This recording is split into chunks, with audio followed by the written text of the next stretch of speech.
Hi, good afternoon to you. This is Pastor Russ here in Odessa. I have some things to share with you today that are truly pressing on my heart. Things that I believe need to be said, things which I believe are urgently important for people to understand. But I need a disclaimer at the beginning. I speak to you today as a Christian man, a man who loves his Odessa community and loves what we stand for. I'm not speaking on behalf of the church I serve. This is not a political endorsement from the church. These are my comments alone. I say that because I need to speak honestly about some of the candidates. Okay? There is a luncheon this next Friday that is being sponsored by the Texas Council of Pastors. And they've invited all the candidates to come and share their views on certain issues.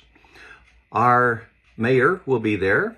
The individual running against him, who is Cal Hendrick, refused to answer the questionnaire and says that the separation of the church and state must be maintained and that we could lose our 501c3 status, tax exempt, for doing such a thing.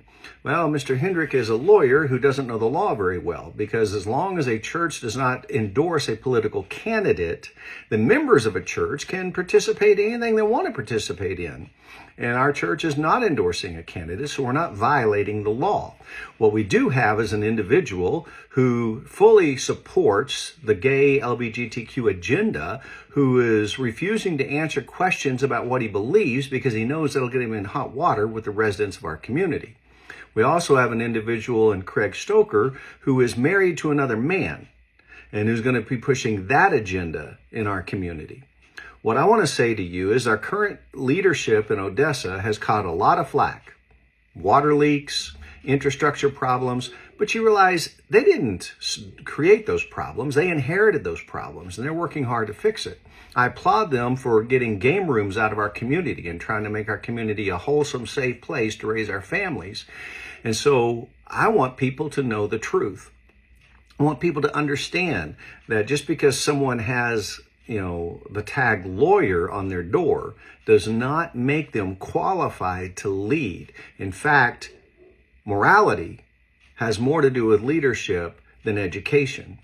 I want to share what Paul said. Now, the Spirit explicitly says in the latter times, some will depart from the faith, paying attention to the deceitful spirits and the doctrines of demons. Do you realize that the devil himself wants to undercut and destroy communities like Odessa because we stand for something? And if we elect people who stand for nothing or what is opposite of God, then we are opening the door for our own destruction and for the demise of our children and our future. So I encourage you to get involved, get informed, and know the people who are running. Don't just know their names. Know what they stand for. And if they're unwilling to tell you, that's a huge red flag. Ask our current candidates what they believe. They'll tell you that they're pro-life. They'll tell you they support the Second Amendment. They'll tell you that they stand for what is right and acceptable before God. Those who don't won't answer the questions.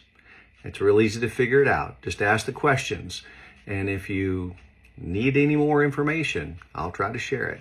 Blessings to you.